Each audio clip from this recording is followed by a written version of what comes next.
most exciting day ever. I am so nervous. Hi, I'm Olivia Peck. I am owner of Books and Coffee. It's a little bookshop, used books. I find them myself and rehome them, and they're all on my website, oliviapeck.com. Well, most of them are. Not all of them. Some of them I sell in person. Anywho, let's get started, guys. This is my January reading review. And it's a review as in, like, it's an entertaining, very exciting performance of me talking about books. um, it's not really an accurate review of like what the whole world thinks of the book. It's just my opinion. That's all I'm going to say.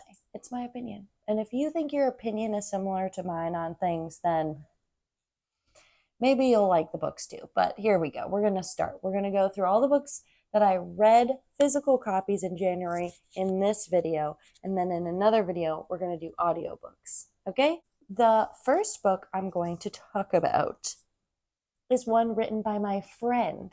Yeah, my friend wrote a book. Isn't that crazy? And he published it himself. It's called Glabber. And his name is Feck Spiderbeck. You're gonna have to read the back before you read it to get a refresh of exactly what's going on. I would say if you like absurdism, if you like not knowing what's going on, and I mean that in a good way, you'll enjoy this. It's a wild ride. It's a wild ride. I like the way that Feck Spiderbeck just kind of slams words together and it kind of sounds like there's something absolutely profound in there. But then when you read it back, you're like, all right, guy, what was that about? Somebody's beeping their car horn. Anyways, so that's Glabber. But really, what is it about? It's about this guy who's basically losing his mind in the desert. And he's like recounting all the stuff that's happened in his relationships and in his life. And he's kind of going insane, as I said. So it's a quick read, I would say, but it's not exactly an easy read. It's kind of difficult. Like it's difficult. I will say there were some moments there that I was like, whoa, whoa. I enjoyed it. I enjoyed it. I would read it again. In fact, this is one of those that you would want to reread several times. I loved it. I really loved it. Love getting inside your head, Feck. The next one I read, I don't have because I gave it to my mom. This is On Fire. I gave it to my mother to read because my sister gave it to me. So I thought, hey, Mom, Eva, my sister, gave this to me. My sister, your daughter. I didn't say it like that. I don't know why I said it like that. The Seven Husbands of The Seven Husbands of Evelyn Hugo. Okay, whoa. This book, if you haven't heard of this book, sorry, but you're living under a rock. This book was a very quick read. Like, I flew through it. I really wanted to know what happened. I thoroughly enjoyed it, besides the part where I was crying, but it was because it was very emotional, very well written, page turner. It made me like really appreciate old Hollywood even more, even though it kind of painted it as this really toxic place also. But it just, I had just watched Breakfast at Tiffany's, totally unrelated and not, but you know, that whole era was so glamorous, and it's just a fun world to step into and to live in for a hot minute. Um, After I read it, I was reading some reviews, and the reviews were thought provoking as well because of the way that Taylor Jenkins Reid like portrays some of the characters and their thoughts and their actions, and talking about like the way that she diversified the book.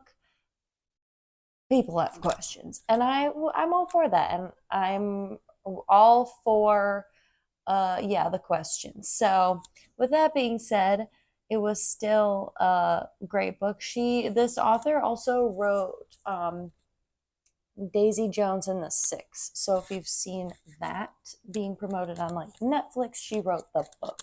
It's about Evelyn Hugo, and this woman is interviewing her at in her older years about her life as a movie star, Hollywood movie star. She's a very, very private older woman after being in the limelight for so many years.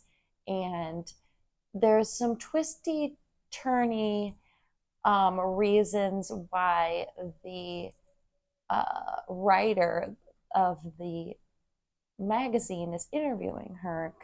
She's kind of trying to figure out why Evelyn wants this particular journalist to cover her life story. And there's a mystery in there, and that's why you kind of are waiting until the end to figure out like what's going on.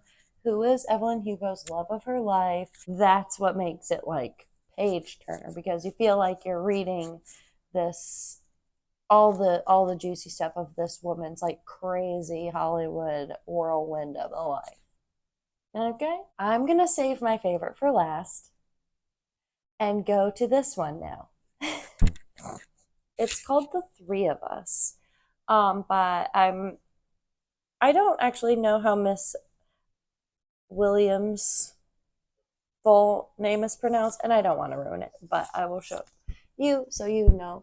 Um, this book was absolutely just like this drunken, as if you couldn't see from the picture. It's one long drunken night between three people who kind of tell the same story in their own words. Um, yeah.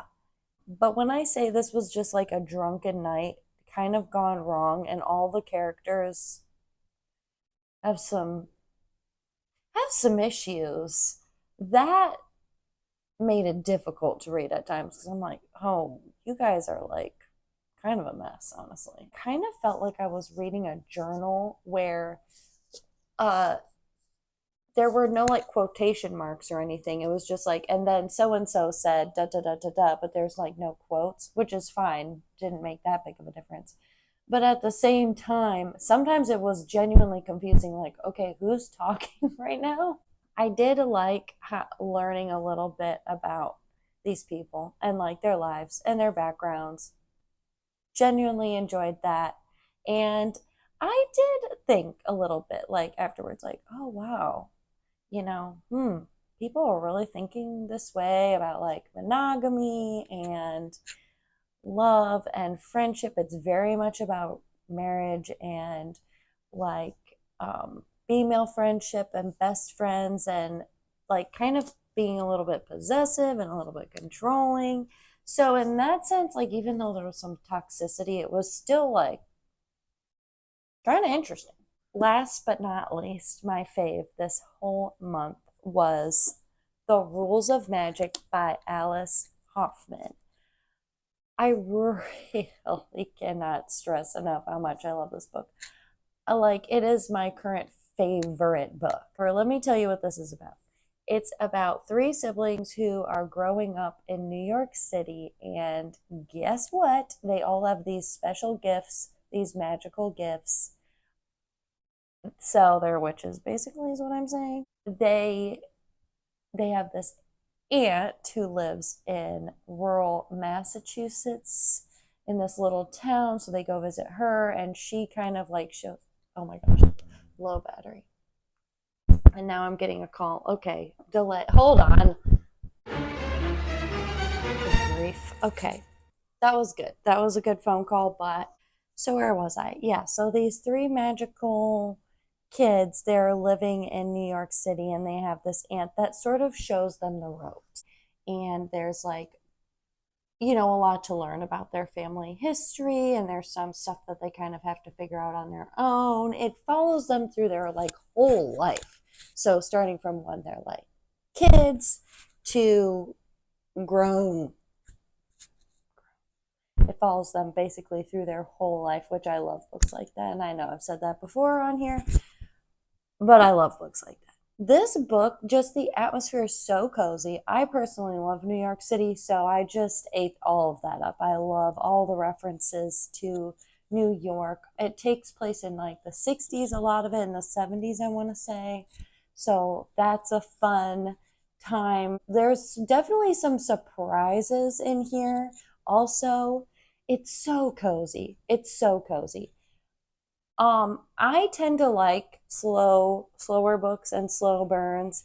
This is no exception. It also is slow, so if you're expecting like a thriller, like blow your hair back, it's not gonna be this. I'm more talking about describing making the magical soaps in the greenhouse, that kind of vibe. It's heartbreaking though. It'll make you cry, maybe. I know there are people who are not into it. However, if you like just the coziest of cozies, this one, it's a little spicy as well. It's definitely an adult book. It was the perfect amount of spice, in my opinion.